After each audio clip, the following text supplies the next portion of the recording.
first of all, let me join everybody in thanking all of you for being here and for your constant support, and for Ripon, Old Habits Die Hard, and for just the support of what this organization has meant to me when I was a member of Congress, since I've left Congress. And I think if it was ever important, it's most important today, as we make sure that when we talk about messaging and the way people perceive the Republican Party, as we once again get poised to take the mantle of leadership in this town, that there is an organization like Ripon and all of you that are out there helping to provide the echo chamber. And we had a great victory in our house. You know, Shelley Moore talked a little bit about family, and obviously, you know, our family's a little steeped in it. My dad was a member of Congress, I was a member of Congress, my husband was a member of Congress. But you never know which way your kids are going to go, right? And so I'd just like to make a proud announcement. My daughter is very good friends with Mr. Hellman's daughter, and I think we can say that, you know, they both have graduated 8th grade. They're in high school now at St. Stephen, St. Agnes, and they're doing well. But the real sign of success is that they both joined the Young Republican Club, which in Northern Virginia is no small feat. So my work is done here. Another female in the Republican Party. Let me just say, I have a couple thoughts, and I think these are all the thoughts that we constantly talk about, and it goes to Rick Hessler's point, which I think is always the biggest challenge for the Republican Party. It was, again, to those of you who were not born when I was elected, you know, in 1990, when Deborah Pryce was there, when Torie was out there being spokesperson for the war efforts, you know, when Mary Peters is appointed Secretary of Transportation, when Sandra Day O'Connor is the first female appointed to the U.S. Supreme Court, it somehow gets minimized because of the echo chamber of the media, that the Republicans are making these very important milestones with women, and it's not because they have quotas to fill, but because they have been given opportunities and that we have been on that track. So I do think that we are now at a point, and we always say that, it's a very historic point, but I really do think we are at that moment in history, to the point that Maria made about the amazing number of women who are running for office, some who will win and some who will not, but some who have really made a great name for themselves in the Republican Party by virtue of the races that they ran. I think that we are in a position to continue to talk about women and the Republican Party, and we should not shy away from it. I think it is important and vital to the election of the next President of the United States that as we get through this next election in 26 days, that the next thing we do is to wake up and talk about that. I'm just going to throw out a couple numbers, because they're not numbers that ever change, but I think it does belie the point that Rick was making, which is why it is so important that the message of what we are doing to promote women, to get women involved in the Republican Party and women leading the Republican Party. First of all, I'm just going through, obviously we all know women elected President Obama.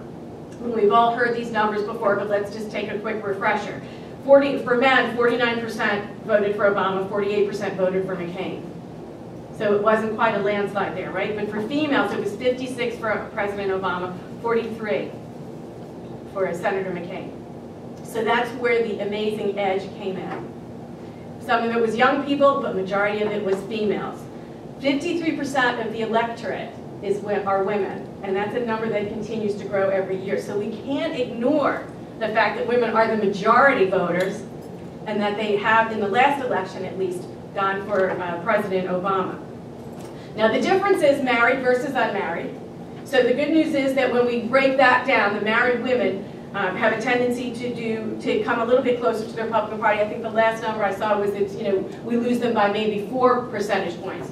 The other news, however, though, is the trend is that women are not getting married till later and not starting their families till later, and their voting patterns then don't change till later. So we can't just sit back and say, well, it's okay, once women get married and have families, they're going to be Republicans, because we have these presidential elections and elections for Congress that could be historic that are happening in the meantime, and we're not capturing that vote. So we need to just make sure that we keep our eyes on this. Now, this can happen, and I'm going to go to the state of Ohio, a number that I just saw. It doesn't surprise any of us who served with John Kasich. John Kasich does have a gender gap, and this is one of the things we have to straighten out with the media, because he does have a gender gap. But John Kasich is even with his opponent on women. He just gets polls 10 points higher with men. But to have a Republican candidate for governor, poll evenly with women, shows that it can be done.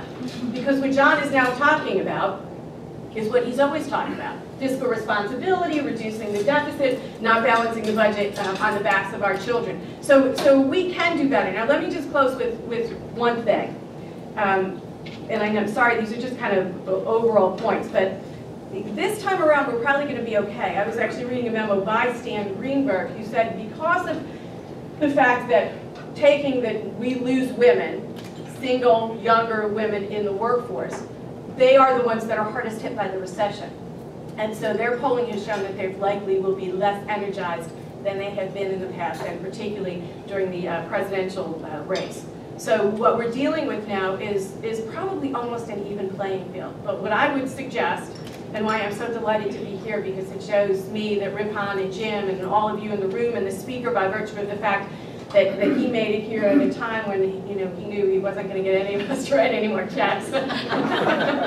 Unless he's still waiting outside the door, which could be, that the women's vote is going to be very critical as we wrap up this next election and the Republicans take the mantle of leadership and people are watching. The issues that we talk about, the way we talk about these issues, the candidates that we put forth, the people that Speaker Boehner and others in Republican Party leadership decide to showcase and put out there will be very important to the perception that younger women coming up through the ranks.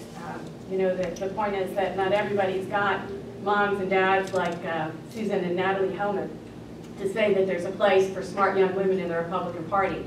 And we want to make sure that we don't continue to give that up, that we make sure that they understand that when it comes to, building small businesses and keeping their taxes and making decisions that are right for them, the government is going to be there to help them but not to get in their way, that's a message that should resonate with the young women and men of this country. And I do think that, this November is when we have to really enforce that message and have a very strict message, because we do have, we're doing it all right, but we do let the media change the message, and because they don't want to.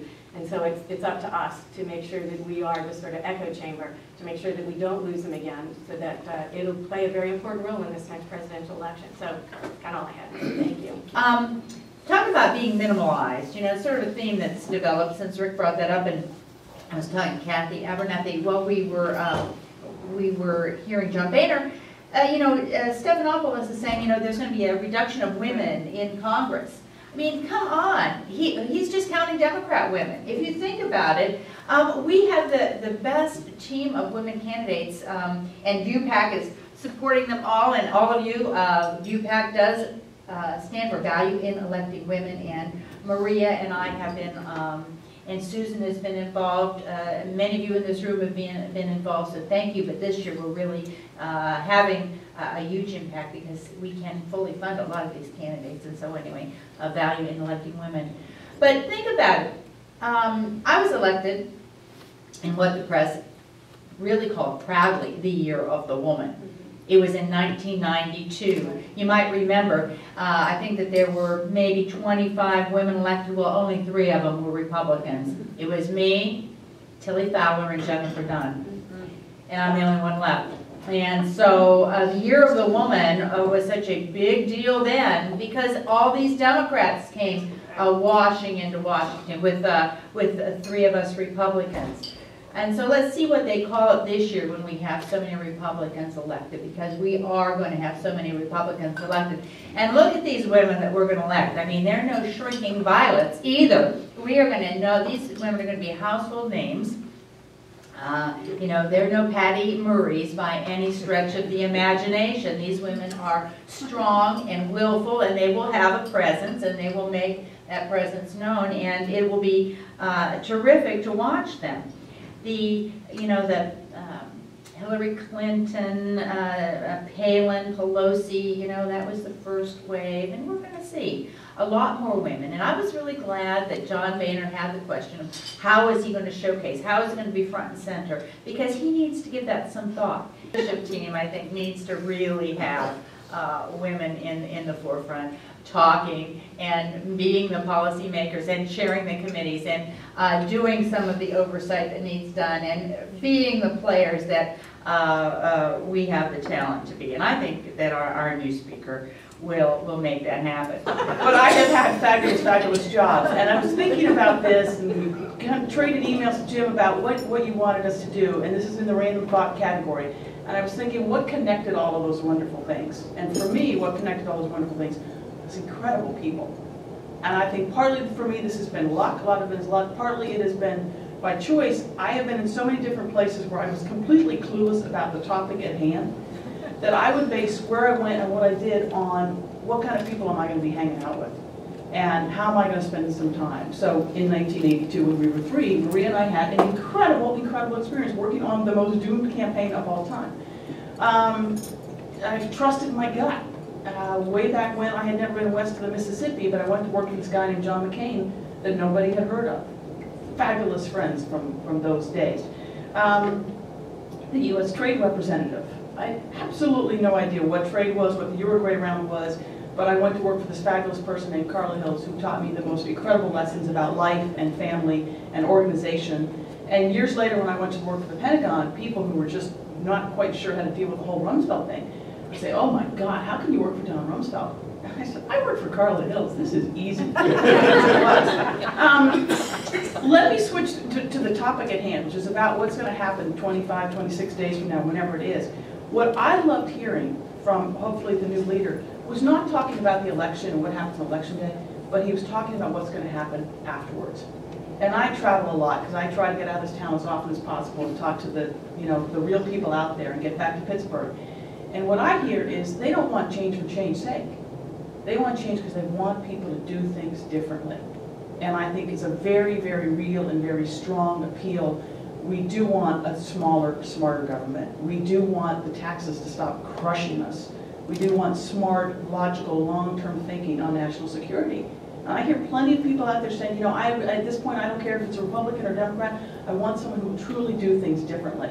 So I hope, and I take a lot of hope from what we heard this morning, that we will not just be taking over more seats. Great. We will be doing things very, very differently. And that is really, really encouraging, what I heard. And I hope Maria has a very big role in it, because then I have more confidence all of that will actually happen.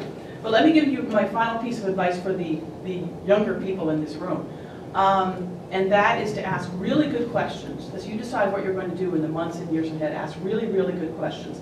Because I will never forget when I interviewed for that doomed campaign. Unbelievable, we actually had to go through interviews. When I interviewed for that unbelievable campaign in 1982, it was with a wonderful guy, and I won't name him because he's a really, really sweet guy.